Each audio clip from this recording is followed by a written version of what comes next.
Man, where does the time go? You know what they say, better late than never.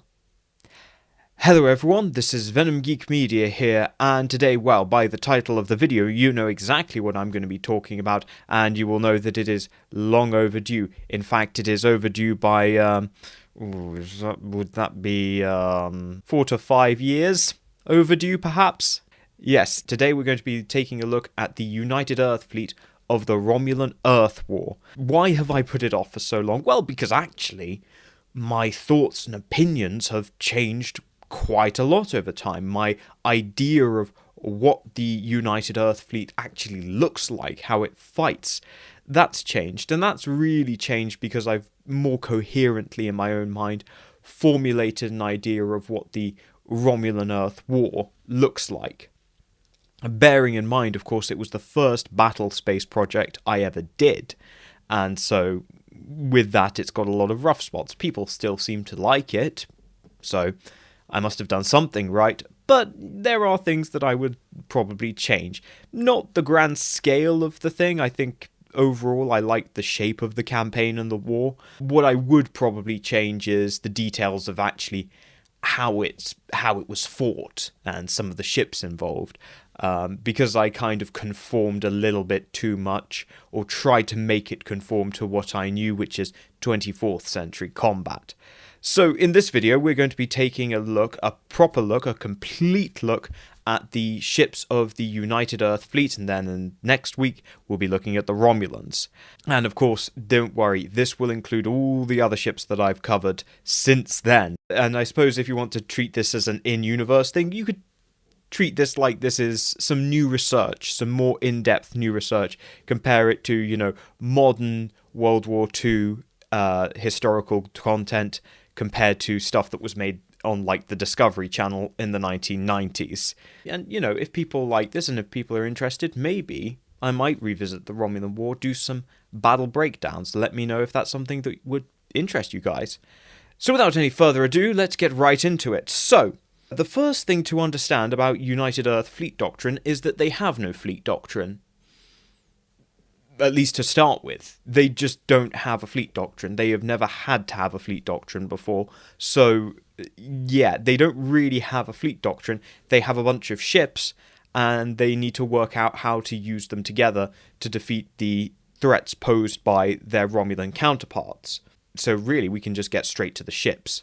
There's no doctrinal concepts to explain. And the second thing to really point out is that the ship types are very approximate. So if I call something a cruiser or a destroyer or whatever, that's kind of a bit of a nomenclature. Some are more accurate than others, but these are very, very loose terms and should not really be used to compare to particular ships of later periods where the sort of lines between different classes of ships are more keenly defined. So let's get into the ships. We'll start at the smallest and we'll work our way up to the biggest. So the smallest ship are the Phobos class gunships. They are 60 meters long, 50 meters wide, and 4 decks tall. They are armed with 3 phase cannons and 1 spatial torpedo tube. They are rated at warp 2, so they're not really going anywhere particularly fast. These are defensive system defense ships. They are not intended to go out on the attack. They are purely for system defense. And in many ways, if you're having to fight with Phobos class ships, something has gone wrong. These are the last line of defense. But they didn't exist before the war, but they were built during the war, particularly during the United Earth counterattack, where they were retaking a lot of worlds and building these ships in situ, because they were really easy to build. They're tiny little things. They're very easy to build. You can build them in atmosphere and launch them into orbit. So that's what they were doing. And that meant that then there was at least a little bit of defense between that planet and any future Romulan attacks. Not really going to stop anything substantial, but it's going to stop a light raider or something like that. Dozens were built, but because of its really quite rudimentary construction, it didn't see any service post-war. This was immediately done away with because it was just built for that need to secure and fortify as the United Earth advanced. Now we move on to destroyers. Now, when I say destroyers, I think the best way to conceptualize this in your mind is kind of the modern idea of a destroyer, which is a generally specialist craft. You have anti-submarine destroyers, air warfare destroyers, missile destroyers, so on and so forth. So that's really the best way of understanding a destroyer in this sense. It's actually relatively close to the modern sense of destroyer and not older senses of the word. So our first destroyer is the Daedalus class. This is 140 meters long and 15 decks tall. It is basically, as previously discussed in the video on the Daedalus, it's a missile boat. It carries 16 modified ballistic missiles. These can carry MIRVed warheads, and so each one is actually able to pose quite a significant threat. It also carries 32 interceptor missiles, and is also protected by laser turrets. These really form the center of United Earth battle groups. They are the base of fire. The caveat here is, of course, that they are a glass cannon. In direct fire, they do not do very well at all. They have very little protection and have no real way of fighting back at medium to close range. They have to stay back and just pelt targets with missiles. But because they have the interceptor missiles and they have their laser defenses, they're pretty okay when it comes to dealing with counter-battery fire and also providing a bit of a defensive umbrella for the other ships in the battle group. And after that we have the Moskva, the Daedalus' more advanced cousin. This is 160 meters long, 68 meters wide, and 11 decks tall. These are long-range laser snipers. These have very, very powerful long-range laser cannons, and they also have 4 laser turrets, again for close defense really, but they also have 2 spatial torpedo tubes as well, so kind of integrating into the NX line of ships, so to speak, in terms of technology. They're using a lot of the same kit. They're moving towards homogeneity, whereas of course the Daedalus is a bit of a bodge. But its primary role is to serve as a long-range sniper, take out enemy ships at range with laser weapons well before even the NX can start opening fire, and well before the Romulans have any idea of opening fire with their beam weapons. Next, we move to the Ganges or Neptune or Delta class, depending on your preference. These are 130 meters long, 120 meters wide, and 3 decks tall. They are capable of about warp 3. They don't carry any torpedoes, but they carry a phase cannon and 2 plasma cannons. These are basically there to provide close protection, screening, and skirmishing. They are to stop light units getting in close to attack your, base of fire in the form of the Daedalus and Moskva. That's what they're really there to do. But they can also be used a little bit more aggressively, try to harass the enemy, because, again, they don't really want to get pelted with plasma cannons and phase cannons. That's not really ideal for them. So they are both simultaneously aggressive and defensive, and they are kind of intermediate as a role. Right, this brings us on to the cruisers. And once again, this actually is pretty literal. When I say cruiser, I mean cruiser, as in the classical early Age of Sail definition. These are ships that can go and keep going.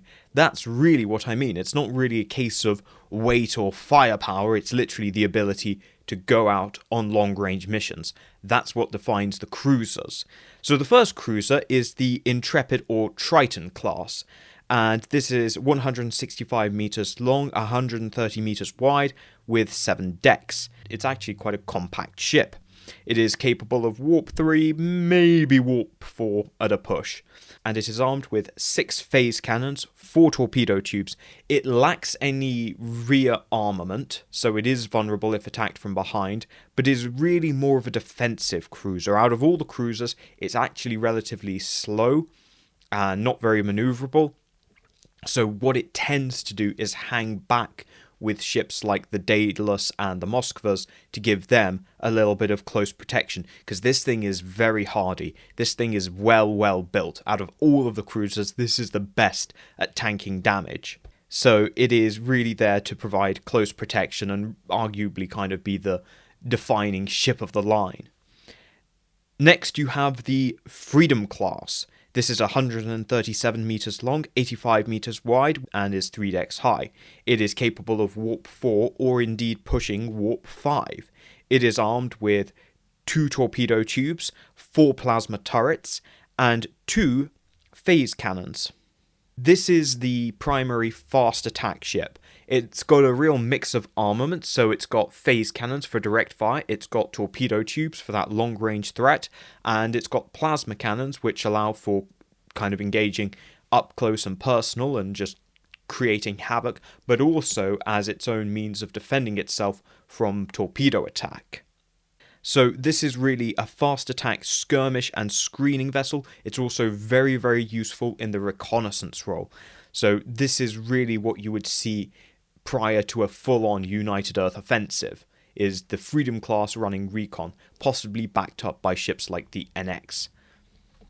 But before we get to the NX, we have to look at the NX's cousin, the Poseidon class. Supposedly a replacement, but actually more of a complement. The Poseidon class is 200 meters long, 133 meters wide, with 7 decks. It's basically an identical hull to the NX, obviously with the exception of the aft superstructure. Once again, capable of Warp 4 about Warp 5, but this is not an NX Miranda. This is not a NX battlecruiser. It only has a small portion of the firepower that the NX has, so it has the same number of phase cannons, but it doesn't have any torpedo tubes. Instead, it puts all of its torpedoes in these modular pods mounted on top of a roll bar, and this is so that it can free up internal space for resupply. This is actually more of a support and resupply ship than it is a fighting vessel. With that torpedo pod, it's bristling and it's perfectly capable of defending itself, much like actually the Minuteman class, which we've previously touched on. It's capable of defending itself if it's caught out, but its main way of surviving is getting out of there. Dump the missiles, get out of there. That's what the Poseidon is able to do. However, sometimes it was used a bit more aggressively, generally not with the torpedo package. As well as being able to mount that torpedo pod, it could also mount other systems. And critically, it could mount alien systems. So you could add a Vulcan-made sensor pod or a Tellarite ECM suite. Things like that.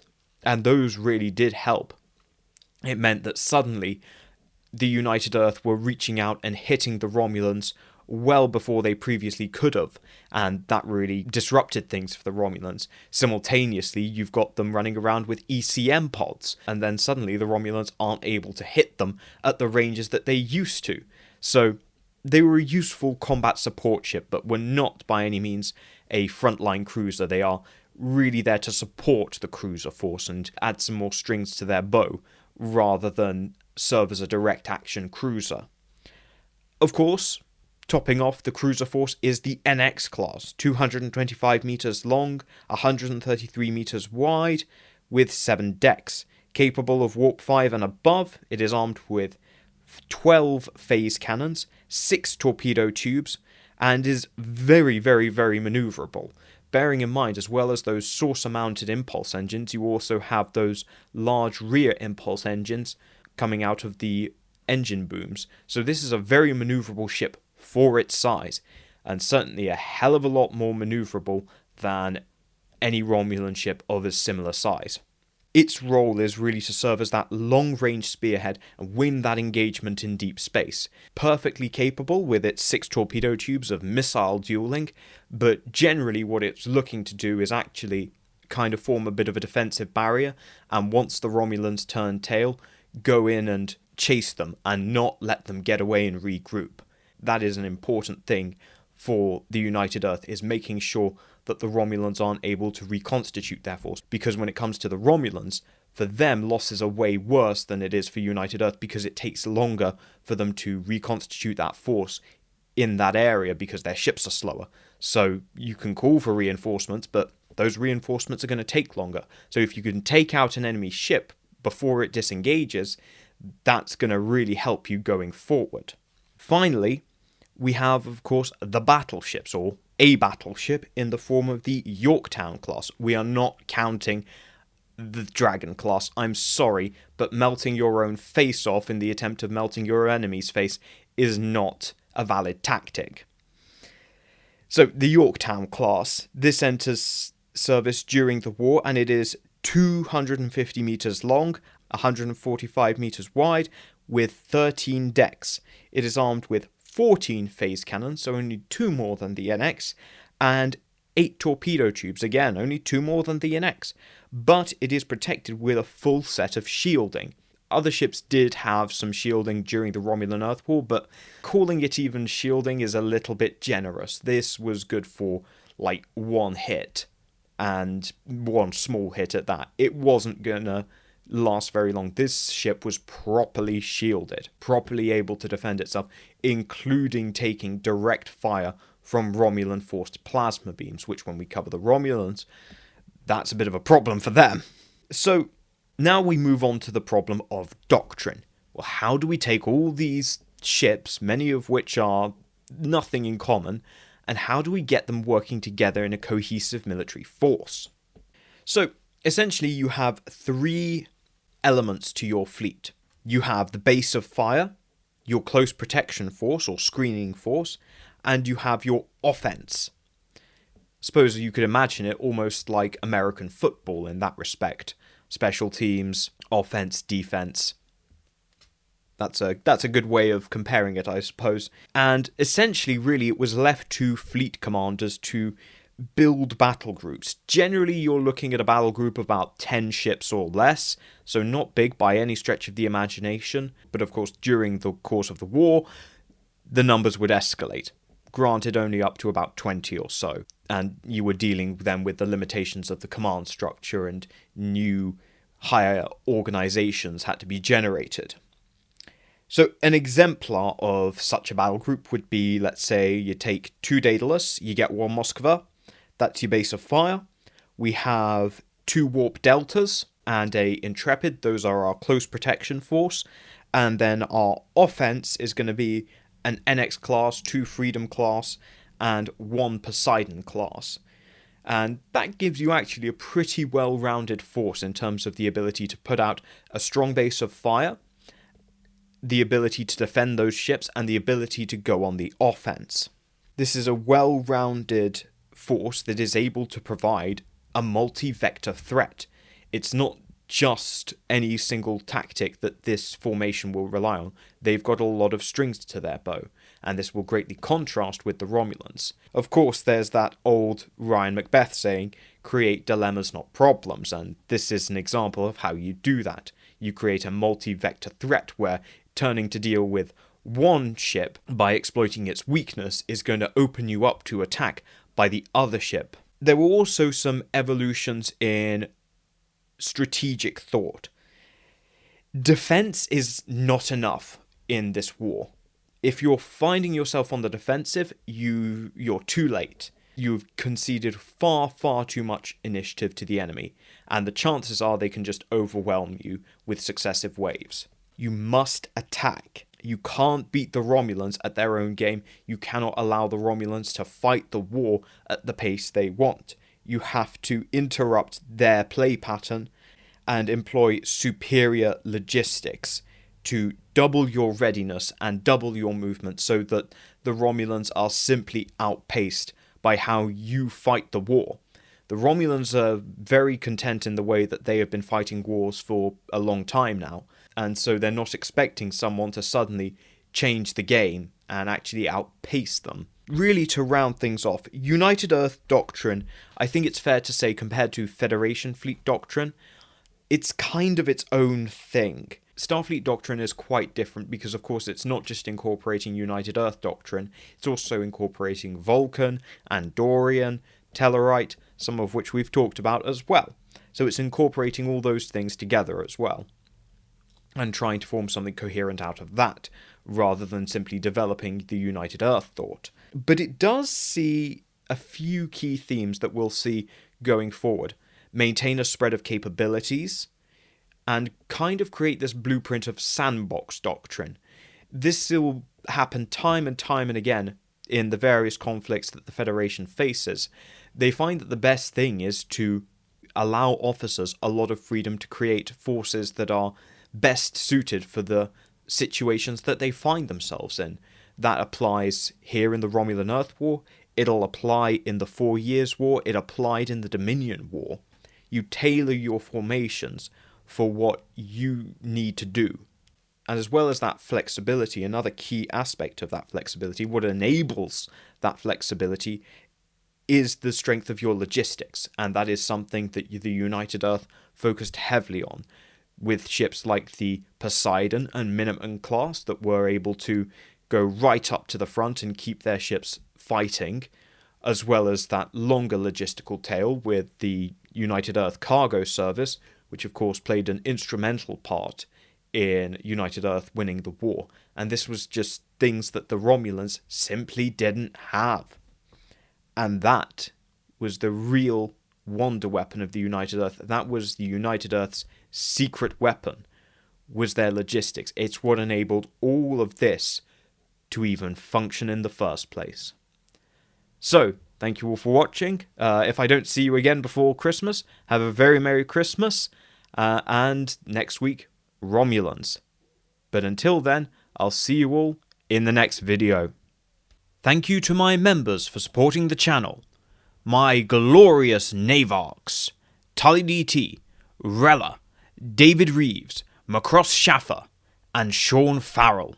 My dutiful commanders, Philip Tye, Birdmonster, Jeff Hallam, Mark Philippe, Robert Kahn Strider, Narata, Nathaniel Mead, Gabe Logan, Adam Bowman, Nicholas Walsh, Martin McConville, JC Tech Wizard, Alcara Dreamer, Gloom Cookie, and Der Monarch. And I salute my Centurions, Pendleberry, Marcus Hall, Julian Arnott, Freedom Trooper, Okokatum Quaesto, John Nicole, Athes Collection, Tobias Klein, Mazarine, Bird of Play D3, Khan the Skektal Overlord, David Jackson, Andy Clark, and Guy Haslam. And I thank all my loyal sub-lieutenants. Thank you all for supporting the channel, and I will see you all in the next video.